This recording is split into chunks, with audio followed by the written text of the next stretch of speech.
Hello friends, welcome to Kalpana Joshi's kitchen. आज આપણે બનાવીશું દહીંવાળા બટાકાનું શાક, જે ખૂબ જ ટેસ્ટી બને છે અને ખૂબ જ ઝડપથી પણ બની જાય છે અને ખાવામાં પણ ખૂબ જ ટેસ્ટી છે। તમે આ શાક પૂરી, ભાખરી, પરોઠા કે બાજરીના રોટલા અને જુવારના રોટલા સાથે સર્વ કરી શકો છો। તો ચલો આપણે બનાવવાનું શરૂ કરીએ। બટાકાનું દહીંવાળું શાક બનાવવા માટે મેં અહીંયા 500 ગ્રામ બટાકા લીધા છે, જેને મેં પહેલેથી ધોઈ લીધા છે। હવે આપણે કુકરમાં લઈ અને 2 થી 3 સીટી વગાડી લઈએ અને પછી બફાઈ જાય એટલે છોલી અને આવી રીતે પ્રિક કરી લેવાના છે। બધા જ બટાકાને ફોકની મદદથી આવી રીતે પ્રિક કરી લેવાના છે। તો આ રીતે બધા જ બટાકાને મેં પ્રિક કરી લીધા છે। બટાકા વધારે બફાઈ ન જાય એનું ખાસ ધ્યાન રાખવાનું છે। તો હવે આપણે એક દહીંનું મેરિનેશન બનાવીએ। તો એના માટે મેં અહીંયા અડધો કપ દહીં લીધું છે। ખાટું ન હોય એવું દહીં લેવાનું છે, ખાટું હશે તો શાક ખૂબ જ ખાટું થઈ જશે। હવે એમાં આપણે 2 ટીસ્પૂન લાલ મરચું પાવડર લઈએ। તીખાશ તમે તમારા સ્વાદ પ્રમાણે લઈ શકો છો। અડધી ટીસ્પૂન હળદર પાવડર લઈએ। 2 ટીસ્પૂન ધાણા જીરું લેવાનું છે અને અડધું ટીસ્પૂન આપણે ગરમ મસાલો લઈએ અને સ્વાદ પ્રમાણે મીઠું લેવાનું છે। 2 ટીસ્પૂન કસૂરી મેથીને આ રીતે હાથથી મસળી અને લેવાની છે। હવે આ બધી વસ્તુને આપણે બરાબર મિક્સ કરી લઈએ। આ રીતે બરાબર મિક્સ કરવાનું છે। બરાબર મિક્સ થઈ જાય પછી આપણે જે અગાઉ બટાકા બાફીને પ્રિક કરેલા છે તે એમાં ઉમેરી લેવાના છે। તો બટાકા લઈ લઈએ અને બટાકાને પણ આ મેરિનેશન સાથે બરાબર મિક્સ કરી લેવાના છે। બધા બટાકા ઉપર દહીંનું મિશ્રણ કોટ થઈ જાય એ રીતે મિક્સ કરવાના છે। હળવા હાથે મિક્સ કરવાના, જેથી બટાકા તૂટી ન જાય।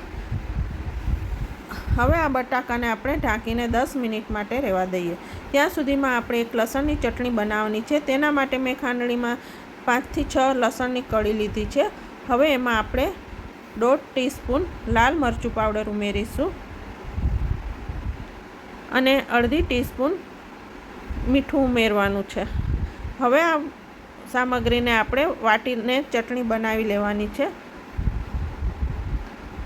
મિક્સરમાં મેં અહીંયા 2 મીડિયમ સાઇઝના ટામેટાં લીધા છે।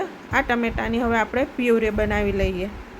બધું તૈયાર થઈ ગયું છે। તો હવે આપણે શાક વઘારી લઈએ। તેના માટે મેં એક પેન ગરમ કરવા મૂકી દીધું છે અને પેન ગરમ થાય એટલે એમાં 2 ટેબલસ્પૂન જેટલું તેલ લઈશું, 1 ટીસ્પૂન જીરું, 1 લીલું મરચું અને 5 થી 6 લીમડાના પાન લેવાના છે। અડધી ટીસ્પૂન હિંગ લેવાની છે અને આપણે આગળ જે લસણની ચટણી તૈયાર કરી એ ઉમેરી લઈએ અને મિક્સ કરી લઈએ। હવે આ લસણની ચટણીને આપણે સાતળવાની છે। લસણનો કાચો ટેસ્ટ જતો રહે ત્યાં સુધી આપણે એને સાતળીશું।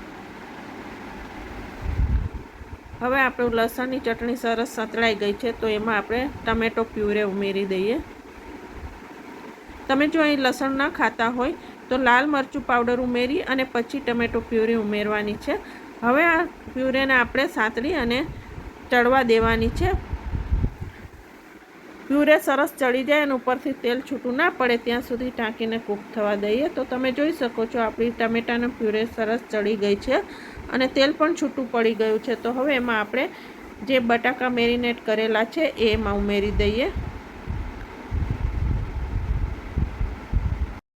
અને હલાવી બરાબર મિક્સ કરી લેવાનું છે, જેથી બટાકા અને ટમેટો પ્યુરી એકબીજા સાથે મિક્સ થઈ જાય।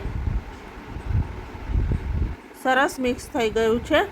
તો હવે એમાં આપણે અડધો કપ પાણી ઉમેરવાનું છે। અહીંયા મેં મસાલાવાળા બાઉલમાં જ પાણી લીધું છે, તે ઉમેરી દઈએ અને ફરીથી મિક્સ કરી અને ઢાંકીને તેલ છૂટું ના પડે ત્યાં સુધી થવા દઈએ। લગભગ 5 થી 7 મિનિટ સુધી થવા દઈએ। 5 મિનિટ પછી તમે જોઈ શકો છો ઉપર બધું તેલ છૂટું પડી ગયું છે। તો હવે એમાં બાકીના મસાલા ઉમેરીએ. તો અડધી ટીસ્પૂન ચાટ મસાલો ઉમેરીએ અને અડધો ટેબલ સ્પૂન જેટલો ગોળ ઉમેરવાનો છે. આપણે જે ચાટ મસાલો અને ટમેટું ઉમેર્યું એને ખટાશને બેલેન્સ કરવા માટે ગોળ ઉમેરવાનો છે. લીલા ધાણા ઉમેરી દઈએ અને મિક્સ કરી ફરીથી જે આપણે ગોળ અને મસાલો ઉમેર્યો ચાટ મસાલો એ મિક્સ થઈ જાય બરાબર ત્યાં સુધી ઢાંકીને થવા દઈએ. તો શાક બની ગયું છે. તો હવે આપણે સર્વ કરી દઈએ. તો ફ્રેન્ડ્સ, તૈયાર છે આપણું દહીંવાળા બટાકાનું શાક. તો તમે પણ આ રીતે જરૂરથી બનાવજો. અને જો તમને મારી રેસીપી પસંદ આવે તો મારી રેસીપીને લાઇક કરી અને હજુ સુધી મારી ચેનલ સબસ્ક્રાઈબ ન કરી હોય તો જરૂરથી સબસ્ક્રાઈબ કરજો અને બાજુમાં આપેલા બેલ આઇકનને પ્રેસ કરજો, જેથી હું નવી રેસીપીના વિડીયો મૂકું તો તેની નોટિફિકેશન આપના સુધી પહોંચી શકે. Thank you.